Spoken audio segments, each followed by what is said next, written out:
A young mother planned to visit her parents for Christmas, but just before the holiday, she stopped responding to messages and calls. Her parents grew increasingly worried and began searching for her, uncovering strange and frightening clues along the way. Then, the case took a shocking turn that left even the most seasoned detectives baffled, as none of them had ever encountered anything so peculiar. In the end, however, these clues led to a resolution, and the truth finally came to light. Melissa Wolfe was born on September 9, 1877, in the small American town of Locust Grove, Georgia. She was the youngest child in her family, and her older sister, who was already 7 when Melissa was born, had helped care for her from the beginning, and the two grew very close. During high school, Melissa met a young man named Christopher. The two married shortly after graduation, moving to a quiet suburb of Atlanta. Christopher found work at a glass manufacturing plant, while Melissa soon became pregnant with their first child, a daughter, followed not long after by a son. By 1898, at just 21 years old, Melissa spent most of her time at home caring for their young children. She was grateful for her life, happy to have a loving husband and a family to look after. Though visits were rare due to the distance and the family's busy life, Melissa tried to keep in touch with her parents and sister. The family had planned to visit her parents for Christmas that year. Around Thanksgiving, Melissa called her mother with a special request, asking for an old family photo with her grandfather in it. Her mother carefully selected a few pictures from the family albums and eagerly awaited the arrival of Melissa and her grandchildren. But Christmas came and went, and Melissa never showed up. At first, her parents chalked it up to life's demands. With 2 little ones, her hands were full, and she had recently taken a part-time job at a local cafe to help make ends meet. There was no easy way for her parents to contact her, as Melissa's home didn't have a telephone, and cell phones, of course, weren't available yet. Typically, Melissa would call them from her in-laws' house or another family member's phone. But since her last call at Thanksgiving, she hadn't made any contact. The parents decided to give it more time, but when she missed her mother's birthday without even a phone call, their concerns deepened. Determined to get answers, they traveled to Atlanta, only to find her home completely empty. After talking with neighbors, they learned that Melissa's family had moved out shortly after Christmas. Yet, no one seemed to know where they had gone. This strange discovery added to their worries. Melissa's parents couldn't believe she would move to another place without letting them know. Eventually, they reached out to Christopher's parents and, through them, managed to contact Christopher himself. What they heard from him left them stunned. Christopher claimed that Melissa had left him in December and had gone to California to start a new life. He said he hadn't seen her since. Melissa's parents were shaken by this explanation. They couldn't believe she would abandon her children, who were only 1 and 2 years old. Something about the story just didn't add up. Secondly, Melissa's parents couldn't believe she would have simply disappeared without contacting them or even visiting. Yet, Christopher insisted that his story was true, offering no further information. Frustrated and heartbroken, her parents returned home, determined to find another way to locate their daughter. For months, Melissa's parents reached out to friends and family members, hoping to uncover any sign of her whereabouts. Yet, it was as if Melissa had vanished without a trace. In the spring of 1899, Melissa's mother stumbled across a disturbing news report. Atlanta police had discovered a severed human head, bleached and bagged, in a secluded area near the city. Days later, officers found 4 additional bags containing other remains. Melissa's mother was horrified, especially given that the location was near Christopher's former workplace. She feared that these remains might belong to her missing daughter. However, police soon identified the head as belonging to a missing man. Though relieved, Melissa's parents found themselves back at square one, with no leads on her whereabouts. Finally, in early 1900, they approached the authorities for help, but the investigation offered no new insights. Detectives spoke with Christopher and were inclined to believe his story, that Melissa had chosen to leave her family and start a new life, thus explaining her lack of contact. The police closed the case, but her parents were far from convinced. Their suspicion of Christopher only grew. By now, they were painfully aware of the strain that had existed in Melissa's marriage. After their children were born, serious issues had surfaced, and Christopher had allegedly been physically abusive. On multiple occasions, Melissa had fled with her children to her parents' home, only to return each time after Christopher's apologies and pleas. This pattern raised further questions. Why, her parents wondered, if he had always tried to bring her back before, had he done nothing this time? Christopher had neither reached out to Melissa's family nor filed a police report. He hadn't even tried to convince Melissa to stay. Another unsettling detail was that, according to Christopher, Melissa had left without taking any belongings, jewelry, or even her identification documents. Her parents found this extremely suspicious but felt helpless without police assistance. Despite their doubts, the search remained stagnant, with no breakthroughs. Over the next few years, there was still no word from Melissa. But in 1903, a shocking revelation finally brought change. While investigating an unsolved murder case from 1877, detectives re-examined evidence from the cold case, which had remained unsolved for 26 years.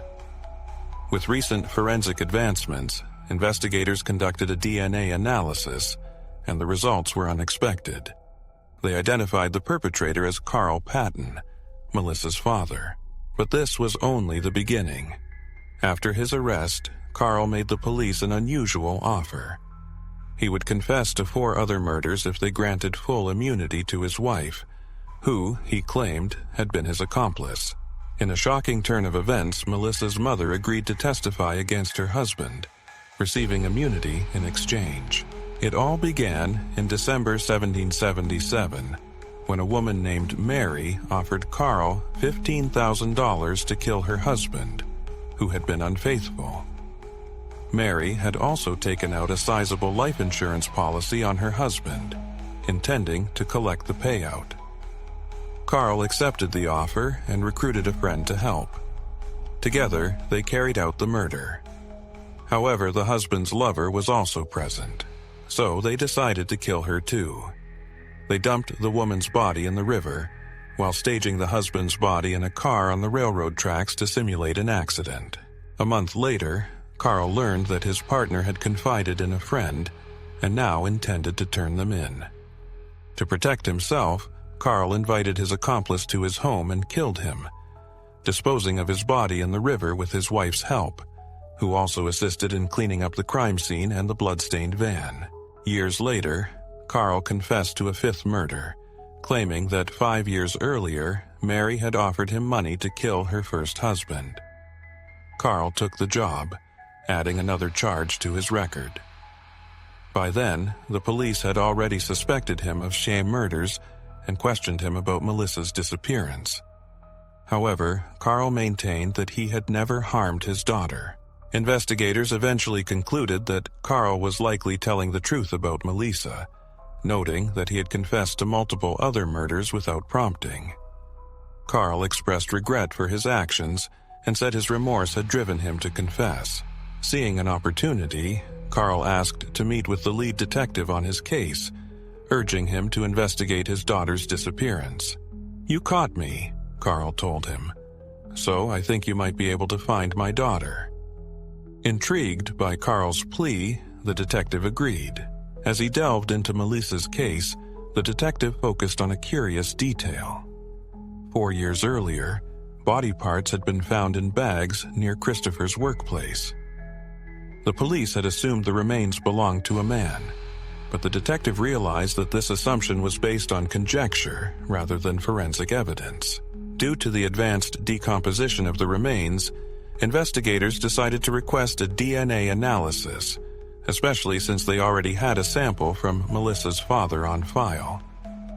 The results confirmed their suspicions. The remains weren't those of a man, but were, in fact, Melissa's. With this confirmation, police reclassified the case as a homicide. Based on the medical examination, they found that the body had been dismembered with an electric saw. However, her torso remained missing despite several thorough searches of the surrounding property. During their investigation, detectives uncovered several leads. They discovered that around the time Melissa disappeared, her partner, Christopher, was fired from his job due to suspicions of stealing an electric saw, the same type used in the murder. Melissa's mother also disclosed that Christopher had a history of abuse and a criminal record. Oddly, he changed his name shortly after Melissa's death without any apparent reason. Although Christopher was now the primary suspect, there was no direct evidence linking him to the murder. When questioned, he provided conflicting accounts, at one point claiming Melissa had a lover and ran away with him, then later suggesting she was involved in selling forged documents and thus went into hiding. Detectives also learned that shortly after Melissa's disappearance, Christopher had abandoned their children to live with relatives and had limited contact with them thereafter. Despite these troubling discoveries, authorities lacked solid evidence to arrest him. They did manage to secure a search warrant for the house where Melissa had lived, hoping to find blood traces or other forensic clues. Forensic experts meticulously examined every inch of the house, taking samples from floors and surfaces, yet advanced forensic methods were limited at the time, so no useful evidence emerged. Investigators had no choice but to archive the materials, hoping future technologies might yield breakthroughs. Over the years, detectives tried repeatedly to question Christopher and uncover more evidence, but the case remained cold. Meanwhile, Melissa's father was sentenced to 5 consecutive life terms, plus an additional 20 years. Mary, who had hired him for 2 of the murders, passed away in the late 1980s, evading justice for her role. Melissa's mother and her elder daughter continued to push for justice, contacting the media and police, though with little progress. This struggle continued until 2017, as Melissa's mother clung to hope for a resolution to her daughter's case. In 2023, she decided to attend an event where true crime enthusiasts and experts gathered to discuss unsolved cases and seek new leads. One of the participants was a criminologist named Cheryl McCollum, and Melissa's mother decided to approach her for help. She told Cheryl her daughter's story and added something that shocked the criminologist. "My husband committed murder, and I helped him." Intrigued by the gravity of the statement, Cheryl decided to dive deeper into the case after the event. She contacted Melissa's relatives and even kept in touch with her father, who was serving time in prison. What stood out most to Cheryl was that Melissa's father, despite being a convicted murderer himself, was deeply troubled by the thought that his daughter's killer might never be brought to justice. Over the next few years, Cheryl gathered all the available information and concluded that the primary suspect was Melissa's husband, Christopher. Although no direct evidence existed against him, the overwhelming amount of circumstantial evidence pointed in his direction. Christopher had a history of domestic violence, and after Melissa's disappearance, he neither reported her missing nor made any effort to find her. He simply carried on with his life as if nothing had happened. The most incriminating detail was that shortly before Melissa's death, Christopher had been accused by his workplace of stealing a saw, the same type used to dismember Melissa's body. Melissa's relatives, including her grown children, were convinced of Christopher's guilt and actively sought to bring him to justice. Cheryl also consulted prominent figures in the true crime community, including journalist Nancy Grace and several law enforcement professionals. After reviewing the gathered evidence, they all agreed. Christopher was the most likely suspect. However, no indisputable evidence existed to arrest him, and the case remained stalled. Nancy Grace advised Cheryl to launch a podcast to generate public attention. She believed that publicity could prompt witnesses, often unaware of the significance of what they know, to come forward, potentially changing the course of the investigation. In 2023, Cheryl followed this advice and released the first episode of her podcast about Melissa's case. Since then, she has recorded many episodes featuring Melissa's family, including her mother and other relatives. Cheryl presented every piece of information she had painstakingly collected, but the investigation still showed no signs of progress. This continued until April 2024, when a long-awaited breakthrough occurred. After one of the podcast's episodes, Cheryl was contacted by a witness who claimed he had stumbled upon the show by chance and might have valuable information. The man told Cheryl that shortly before Melissa's disappearance, he witnessed a heated argument between her and Christopher. While the exact details of his story remain confidential, since investigators want to protect the integrity of the case, it seems Christopher threatened Melissa during that confrontation. Cheryl immediately relayed the witness's account to the police, marking a turning point. The investigators decided to reopen the case and pursue new leads, hoping to finally solve the mystery behind Melissa's tragic death. Over the following 3 months, police re-examined all case materials, re-interviewed everyone involved, and used modern technology to reanalyze the evidence. Forensic experts studied the bags containing Melissa's remains and analyzed various samples from the house where she and Christopher had lived, likely the scene of the crime. In August 2024, investigators held a press conference to announce that 25 years after Melissa's death, her husband had finally been arrested. As with earlier evidence, the police did not disclose specifics about what new information they had uncovered. According to some sources, a re-evaluation using advanced forensic tools revealed traces of DNA and other compelling evidence that solidified Christopher's involvement in the crime. The detectives have refrained from sharing these details before the trial to prevent Christopher's defense team from gaining any advantage in disputing the evidence.